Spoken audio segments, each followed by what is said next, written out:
Bon après-midi, mesdames et messieurs. Un dicton en santé nous parle de la tempérance comme un arbre dont la racine est le contentement du peu et les fruits, la santé et le calme. Vous faites bien de regarder Canada International, mesdames et messieurs. C'est l'instant de l'édition de la mi-journée. Voici les titres.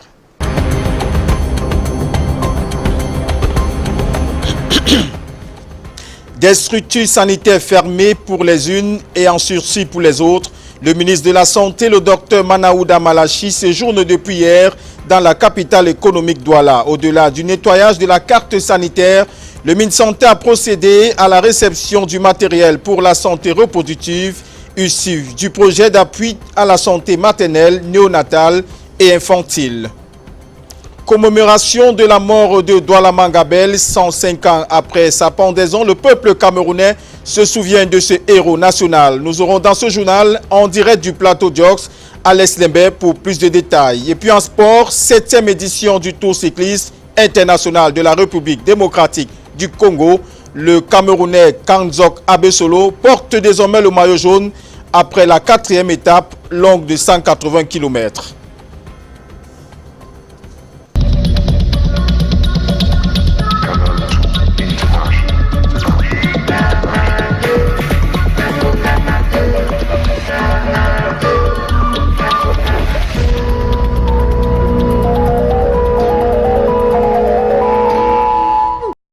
Une fois de plus, bon après-midi, mesdames et messieurs. Ouvrons ce journal avec cette information en santé. Le ministre de la Santé, le docteur Manaouda Malachi, est au port de Douala pour réceptionner le matériel de santé dans le cadre du projet d'appui à la santé maternelle, néonatale et infantile. Pour plus de détails, nous allons tenter de joindre sur place notre reporter Patrick Ngwanya qui nous parlera non seulement du matériel, mais de la destination attribuée à ce matériel. Bon après-midi, Patrick.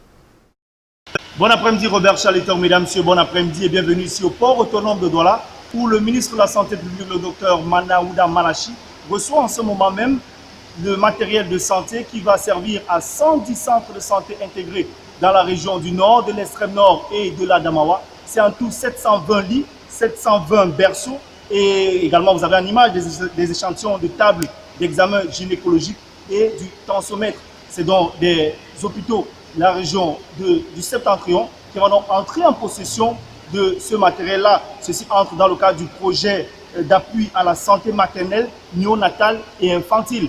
La suite de cette cérémonie se tiendra à la délégation régionale de la santé publique pour le littoral où officiellement le ministre de la Santé publique va donc remettre ce matériel-là. Depuis le port autonome de Douala, nous sommes Patrick Ngwanya et Thierry Nana au Canada International.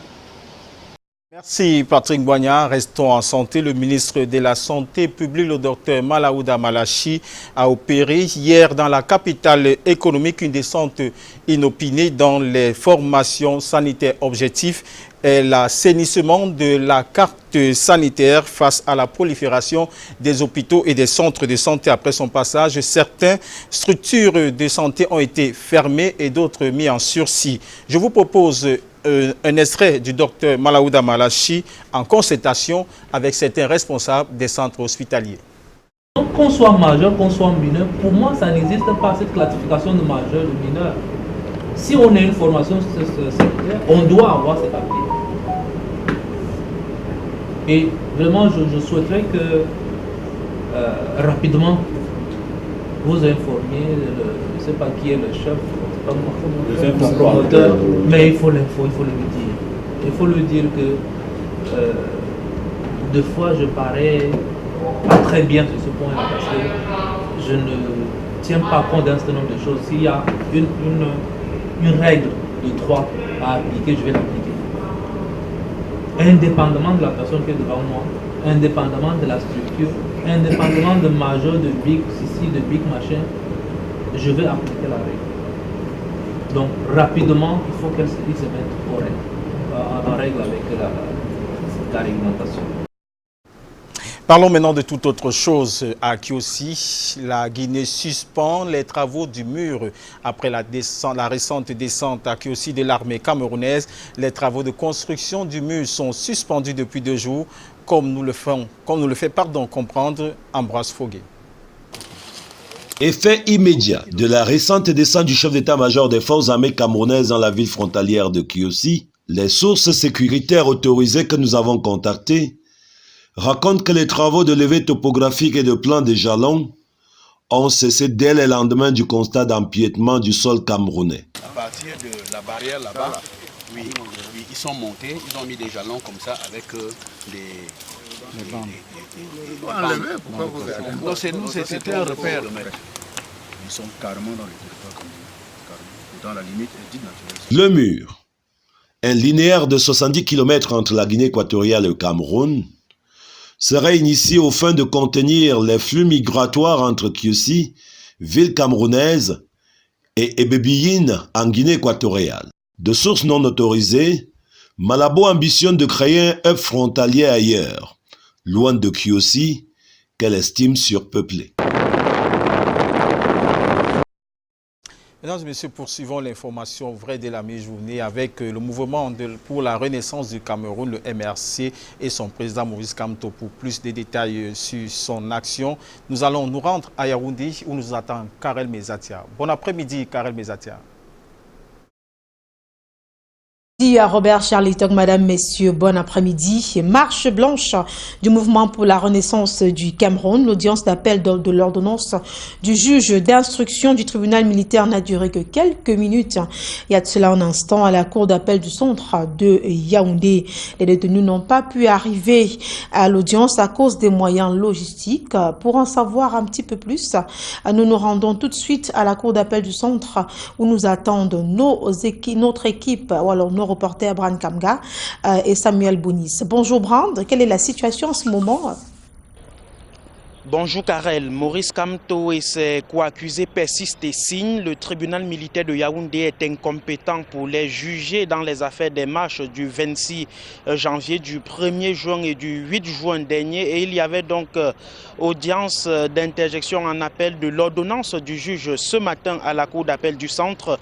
Et pour avoir plus de précisions, Maître Simé avec moi. Maître, bonjour, vous êtes le vice-président du MRC et membre du collège des avocats de la défense de Maurice Kamto et co-accusé. Que s'est-il passé? Bien, il faut déjà dire que nous n'avons pas été informés, nous les avocats, de la date d'audience d'aujourd'hui. C'est un peu par hasard qu'hier, on nous a appris que nos clients seront extraits. Et donc ce matin, nous sommes venus devant le juge du contrôle de l'instruction à la cour d'appel. Malheureusement, nos clients n'ont pas été amenés ici.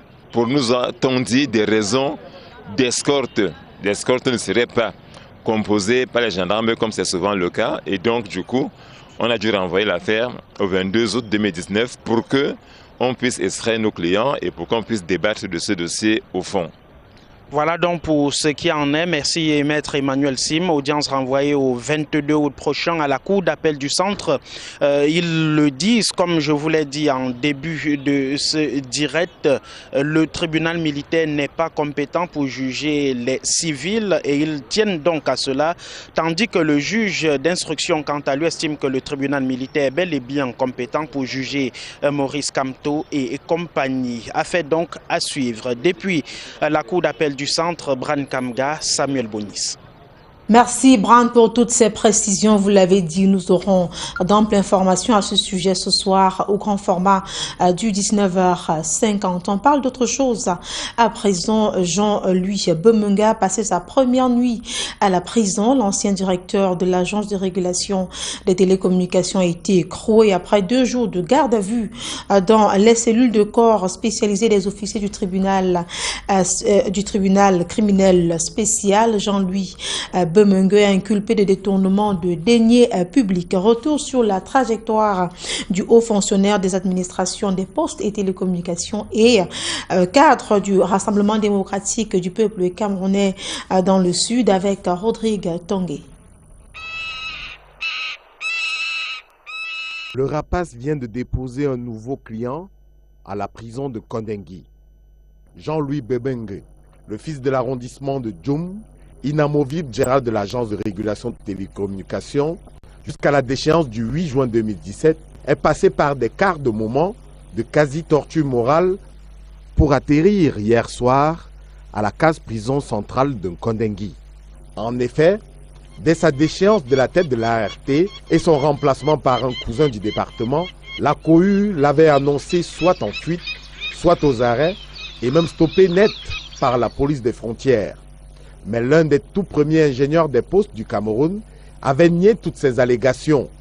Dans un entretien sur le ton de la confession accordée au quotidien Le Messager, Jean-Louis Bemengue, rencontré à sa résidence du quartier Biémassi, marquait son étonnement devant un tel acharnement de l'opinion publique avant d'exprimer sa peine d'avoir impuissamment vu s'arrêter sur ordre de la haute hiérarchie le chantier de l'immeuble siège de l'entreprise qu'il dirigeait, mais aussi la difficulté de vivre sans revenu depuis son départ de l'agence, et ce en raison de non-paiement de sa pension retraite attendue depuis 15 ans. Mais de nombreux observateurs avaient tôt fait de lui répondre que c'est le confort de sa fonction de DG qu'il avait ainsi éloigné des péripéties procédurales des dossiers de retraite, symbole de l'inertie d'un système qu'il a participé à bâtir. 17 ans aux mêmes fonctions après en avoir passé 6 comme secrétaire général du ministère des Postes et Télécoms. Le tout remarqué dans sa gestion de régulateur de la téléphonie mobile au Cameroun par le contrôle supérieur de l'État n'était-il pas évident au regard de cette longévité? Le mandat de dépôt décerné contre lui hier par le juge d'instruction est consécutif à une garde à vue dans les cellules du TCS et une inculpation en rapport avec les fautes de gestion que lui imputaient déjà en 2015 les services du contrôle supérieur de l'État pour des pertes de 20 milliards et demi de francs CFA dans la gestion de l'ART entre 2008 et 2013. Dans l'actualité, le palais des congrès de Yaoundé abrite en ce moment même la sortie de 2 nouvelles cuvées de l'école internationale des forces de sécurité. 32 apprenants du Congo, du Mali et du Cameroun. 15 ont effectué 5 mois de stage au brevet d'études supérieures de sécurité avec pour objectif de développer l'esprit et la compétence en matière de sécurité. 17 au 8e diplôme d'état-major des forces de sécurité. La cérémonie qui se déroule, on l'a dit tout à l'heure, en ce moment même au palais des congrès de Yaoundé, présidé par le ministre délégué à la présidence chargé de la défense, Joseph Betty Assomo. Naturellement, nous y reviendrons. Le temps pour nous de nous intéresser à ce fait de société. Les populations d'Etoudi, au lieu dit abattoir, vivent pratiquement dans la poussière depuis plusieurs mois maintenant, une situation qui est causée par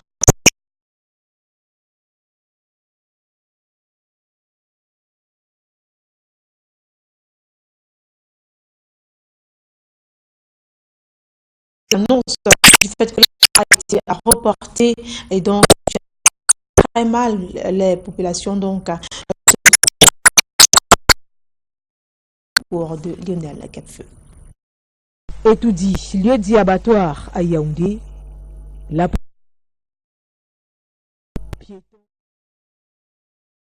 pour ces problèmes techniques dus aux aléas à la température. Mais poursuivons ce journal avec cette information culturelle. Le 8 août 1914, 8 août 2019, cela fait exactement 105 ans que mouraient par pendaison Adolphe Ngosodine et Douala Mangabel.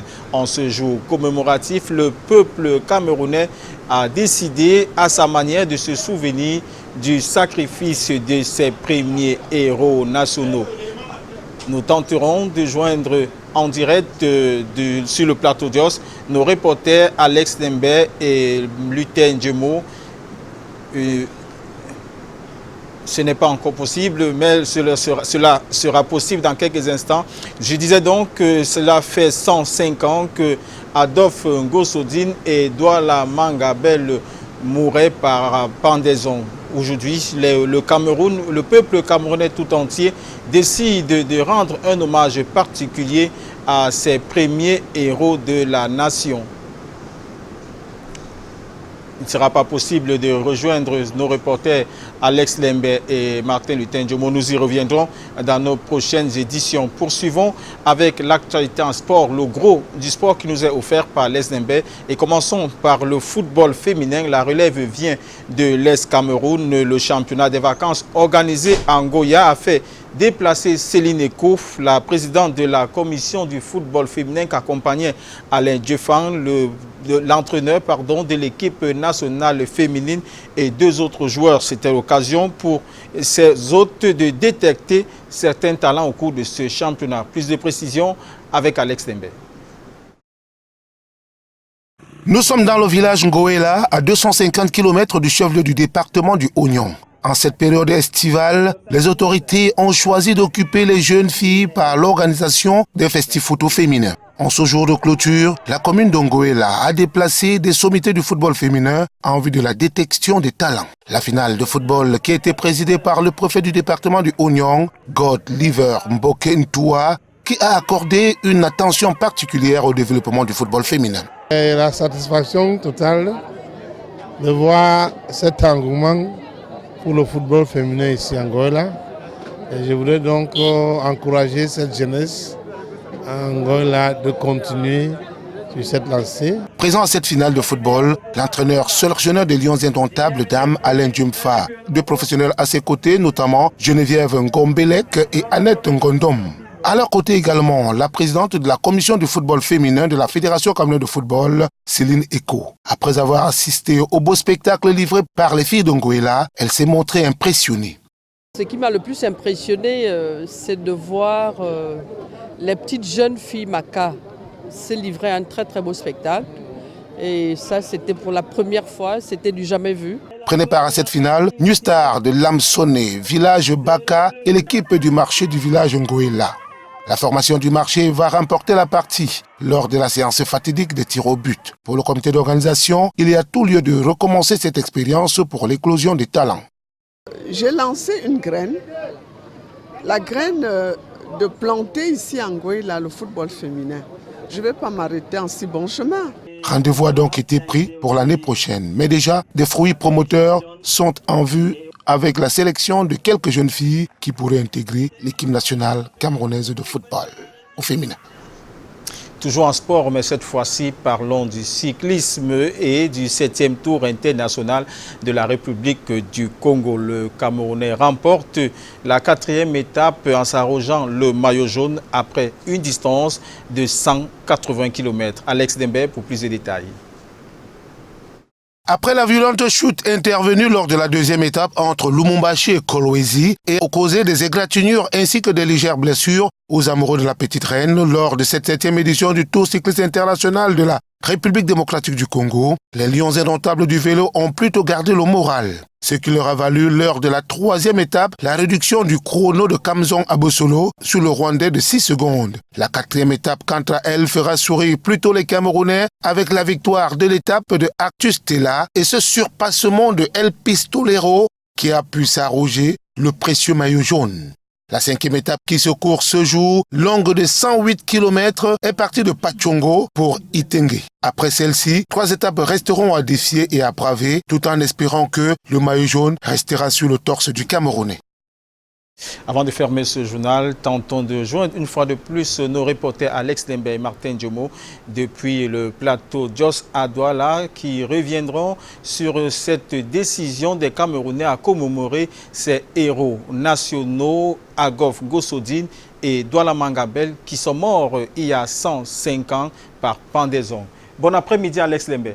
Bon après-midi Robert Charlitok, bon après-midi à tous les téléspectateurs. Disons simplement que ce lieu reste et restera mémorable non seulement pour le peuple douala, mais également pour le peuple camerounais tout entier. Pour cause, on se souvient que le 8 août 1914 était pendu en ces lieux mythiques le roi du peuple Douala lors de la période coloniale allemande. Il faut dire que lui, ce n'était nul autre que Rodolphe Douala Mangabel, celui-là même qui avait dit non à l'expropriation des terres de Douala lors de la période coloniale allemande, pour ne pas dire non aux Allemands. Alors, la sentence était tombée, il devait être pendu. Et il était pendu où? Justement en ces lieux, ici au Place de Jos. Il n'était pas seul pour la circonstance, il était accompagné de son ami de toujours, son intime Ngosodine. Les deux ont été pendus pour la circonstance, pour avoir dit non aux Allemands. Aujourd'hui, cette terre est restée celle des Douala, celle des Sawa, celle du peuple tout entier, celle des Camerounais. Alors, on peut simplement dire qu'en ce jour de commémoration. Le peuple a pensé justement à ces jours fatidiques pour ceux-là même qui ont pu dire non aux colons allemands. Et alors, il y a eu des cérémonies aujourd'hui, un cérémonial qui a conduit en ces lieux les administrateurs de cette ville, les chefs traditionnels qui, à travers des rites, ont pu, n'est-ce pas, magnifier cette journée commémorative. Cela a pu se magnifier justement avec ces rites qui ont été exécutés par les chefs traditionnels qui sont venus de tout le littoral et même de tout le Cameroun tout entier, ça il faut le dire. Une messe a été dite pour la circonstance également. Une gerbe de fleurs a été déposée par le gouverneur de la région du littoral en la mémoire de Rodolphe Douala Mangabel ici au niveau du plateau d'Os. Et juste après, au mausolée de Dine Ngosso, pour ne pas dire Ngosso Dine, une gerbe de fleurs a également été déposée du côté du cimetière Diondio, suivi naturellement d'une messe. On va simplement dire que c'est une journée qui restera inoubliable pour celui-là qui est né en 1874 ici même à Douala et qui a fait ses études du côté de l'Allemagne et qui finalement a été tué par les Allemands. Depuis le plateau d'Os ici à Douala, Martin Diemo, Alex Lembe pour Canal International. Merci Alex Zembe pour ces informations. La suite, ce sera dans nos prochaines éditions. Mais avant de mettre la clé sous le paillasson, rentrons à Yaoundé où après quelques soucis techniques, c'est possible de rejoindre Karel Mezatia.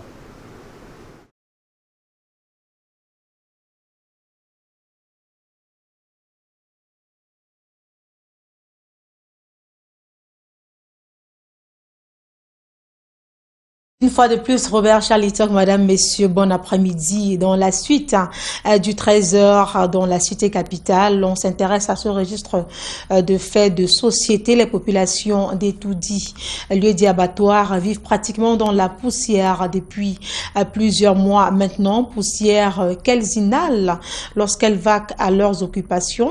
L'une des conséquences de cette situation est la récurrence des accidents de la circulation de ce côté de Yaoundé. On en parle dans ce reportage réalisé avec le concours de Lionel Kepfeu. Etoudi, lieu dit abattoir à Yaoundé, la poussière dicte sa loi.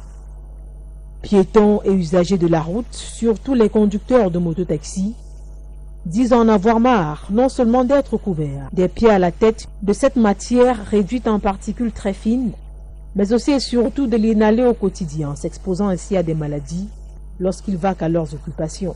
Conséquence, à cause d'une visibilité réduite, les accidents de la circulation sont récurrents ici, comme ce fut encore le cas cette semaine. La route est en chantier. Bon, chaque conducteur qui roule, ça soulève la poussière. Avec la poussière, la visibilité est réduite. Ce qui fait que nous ne sommes pas patients. Nous voulons doubler parce que, regardez, la poussière, comment... Oui, comment... Ça nous, regardez même ce que j'ai, l'écharpe aussi. Vous voyez, c'est rouge. C'est par rapport à la poussière. Et les conducteurs de véhicules, eux aussi, ils ne cèdent pas. Ils ne nous donnent pas le passage. Ils sont pressés comme nous autres. Bon, ce qui fait qu'on a toujours des problèmes à ce niveau. Je ne sais pas, il faut qu'ils sachent que c'est des vues humaines. Vous voyez, nous souffrons beaucoup. Qu'ils aient pitié quand même de nous. À l'origine de cette situation, l'arrêt des travaux sur ce tronçon de la vie des populations. Oui. Il n'y a plus de travaux. Voilà. C'est vrai, tu as raison. Oui, tu as raison. C'est ce que je dis parce que depuis qu'on a annulé la CAN Cameroun, il n'y a plus. Tous les motomans ici ont des vies bien. Mais nous ici, et tout dit, les motomans de tout dit souffrent. C'est le moment pour eux de se tourner vers les pouvoirs publics afin qu'ils veillent à l'accélération des travaux et à la livraison de cette route. Les peuples autochtones au centre d'un plaidoyer pour le respect de leurs droits. C'était hier à Yaoundé au cours d'un atelier initié par le Centre pour l'environnement et le développement en prélude à la journée internationale à eux consacrée. Point d'honneur sur l'éducation qui leur manque tant malgré leur capacité à faire des études aussi modernes que les Bantous. Le reportage est signé Arnaud Ngefak et Samuel Bonissa. C'est un pygmée au moule de la civilisation. Un Baka étudiant à l'université de Yaoundé 2, l'un des premiers dans l'enseignement supérieur. L'intello du village, reconnu comme tel. Mes frères ils me sollicitent, ils se vantent même auprès des Bantous que voilà notre frère, comme ça vous disiez ici des manques comme ça, oh vous n'avez pas de CEP, voilà notre frère. Donc ça brise les barrières de marginalisation d'hier. L'école n'est plus pour les autres au sens des peuples autochtones. Le gouvernement est dans une ligne d'adaptation pour pêcher les volontés de l'ABCDR, pas une méthode spéciale. La méthode aura qui est observée, réfléchie à prendre dans les centres préscolaires qui permet d'enseigner aux enfants le français à partir de leur langue maternelle. Une langue maternelle en danger. Elle est aujourd'hui diluée en raison de la modification du mode de vie des peuples de forêt. On nous a enlevé de la forêt pour venir s'installer au village et on est obligé d'adapter, donc de parler la langue de nos voisins. Des fois même, il y a les mots qu'on introduit dans notre langue pour qu'on doit causer avec nos voisins. Pour ce peuple, il faut agir en établissant un lien étroit entre l'école et la langue, la leur. Plaidoyer ici porté. Instituer les langues autochtones à l'école primaire dans les zones où les peuples autochtones se trouvent. Mettre les assesseurs et traducteurs autochtones dans les tribunaux. Ça implique la communauté au premier chef et il faut être instruit d'abord. Le MINUDIP peut faire vraiment que l'école soit gratuite pour les peuples autochtones, afin que nous tous, nous puissions émerger en 2035. Espoir dessiné pour que ces sourires d'enfants de forêt éclairent le monde demain. Triste mine chez les membres du comité de gestion de l'IFOR de convier ce matin la session des comptes et pour cause, le directeur exécutif de cet institut inter-État de formation démographique est décédé dans la nuit. La mort subie du professeur Banza Baya a eu pour effet immédiat l'ajournement des travaux consacrés aux comptes. Le Burkinabé était à la tête de l'IFOR depuis le 27 février 2018. Naturellement, nous y reviendrons dans nos prochaines éditions.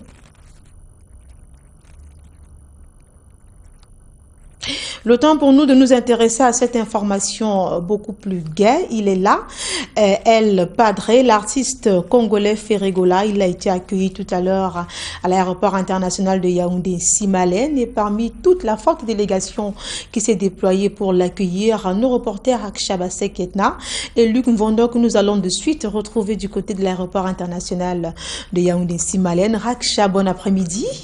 Après-midi Karel et bon après-midi à tous. Nous sommes en direct de l'aéroport international de Yaoundé où nous sommes venus accueillir Ferregola pour la deuxième fois au Cameroun. Il est là et il est là El Padre, l'artiste rumba, le capitaine de la rumba. Il est là pour venir honorer à ses rendez-vous. Les rendez-vous qu'il aura le 10 août et le 9 août dès demain à partir de la soirée. Il va faire un concert du côté du Bukaro Lounge et au Palais de Sport. Il aura aussi un autre concert avec des artistes locaux à l'instar de Bendeka, de Nicole Mara, de Soukous Makoul et aussi bien sûr de Nyongono du Sud. El Padre est celui-là qui fait plaisir à tout le monde. Vous pouvez le voir avec moi. Plein de fans sont venus l'accueillir. Il y a du remue-ménage de tous les côtés. Il est là, Bendeka. Ferregola, El Padre, le capitaine de la rumba, il est venu honorer à ses rendez-vous ici au Cameroun. Il va nous dire ses impressions. Comment vous sentez ici à Yaoundé, Ferregola? Je me sens bien, je suis très content et puis l'accueil est très chaleureux et ça me fait énormément plaisir de voir tout le monde à l'aéroport. Alors, à chaque nouvel album, il a un nouveau nom. Son nouveau nom, c'est Palsouri. Palsouri, il va faire plaisir aux fans de la musique camerounaise. Il sera accompagné de Bendika, de Nicole Mara. Il sera aussi accompagné de Soukous Makoul et de Nyongono du Sud au Palais du Sport. Mais dès demain, il va commencer avec le Bukaro Lounge. Est-ce que tu es prêt à convertir les fans de Makossa de Bikutsi en fans de rumba? Déjà, j'ai ramené tout mon orchestre. On va jouer du live. Donc, on a bien préparé. Aujourd'hui, les Camerounais, les Yaoundais, ils vont être très satisfaits. On va faire du live et on va déchaîner ce soir. Ah oui, le mot est dit. Le mot est dit. Ils vont déchirer ce soir et on espère que la symbiose musicale, ce métissage entre les artistes congolais et les artistes camerounais sera bien faite et sera bien posée. Vive la musique africaine, vive la musique camerounaise. En direct de l'aéroport international de Yaoundé, Rakshabase Giedna, Luc Mvondo pour le 13h de Canal 2 International. Merci. Merci Raksha Bassek-Etna pour toutes ces précisions. Naturellement, nous y reviendrons. Le temps pour nous de nous intéresser aux techniciens de l'audiovisuel qui sont en formation du côté de Douala. Et on en parle avec vous, à Robert Charlie Talk. Bon après-midi. Bon après-midi, Karel. Merci pour ces informations fraîches de la capitale politique. Effectivement, poursuivons avec les techniciens de l'audiovisuel qui disent non au désordre. Désormais, réunis en association, ces hommes de l'arrière-plan, ces artistes de la communication ont commencé à poser les jalons pour un syndicat. Une assise suivie de bout en bout par notre reporter Alex Lembe. Fin du chaos chez les techniciens de l'audiovisuel du Cameroun. Dans le but d'arrêter la navigation à vue, question de désormais regarder vers la même direction et mieux défendre leurs intérêts ainsi que leurs droits. Ces hommes de l'ombre, artistes de la communication, entendent dans les tout prochains jours se réunir autour d'un syndicat. C'est ce qui a justifié l'assise de dimanche dernier à Douala, où se sont retrouvés caméramens, monteurs, graphistes, réalisateurs et autres venus de tous les coins du pays pour la mise sur pied de ce syndicat libérateur. Assise qui était précédée par un match de football qui opposait pour la circonstance les techniciens de tous bords. Ici, le jeu était supérieur à l'enjeu, le score n'était pas important, mais plutôt la confraternité de cette ambiance. Je veux qu'il répète que c'est le jaune qui va gagner. Et c'est mon adversaire direct. Les blancs sont blancs et seront blanchis. Cette fois-ci, on les finit. C'est 3, 1, bon, 2. La rencontre sera très pimentée et épicée. Donc il y aura certaines mises au point sur certaines choses qui se sont dites dans la timeline. Non, on va gagner les jaunes. On va gagner les jaunes. Puis, place à l'assise proprement dite où ont été multipliées et additionnées des idées constructives au vu d'un aboutissement positif. On ne sort pas de l'école étant réalisateur. On devient réalisateur avec le temps et des années. C'était un point de réflexion qui a été très positif. Pourquoi? Parce que tout le monde a dit de quoi il souffre, parce que ce corps de métier souffre. C'est un premier pas et c'est très important pour chaque métier. C'est important de savoir qu'on n'est pas seul dans un métier et on est toujours mieux ensemble. En attendant que le préalable administratif soit mis sur pied, l'on peut d'ores et déjà dire que la corporation sera bientôt syndiquée. Ainsi s'achève le 13 de cette journée. Le gros de l'information de la journée, vous l'aurez à 19h50 avec Malk Tipkio. Quant à moi, je vous souhaite un très bel après-midi. Au revoir et à demain, s'il plaît à Dieu.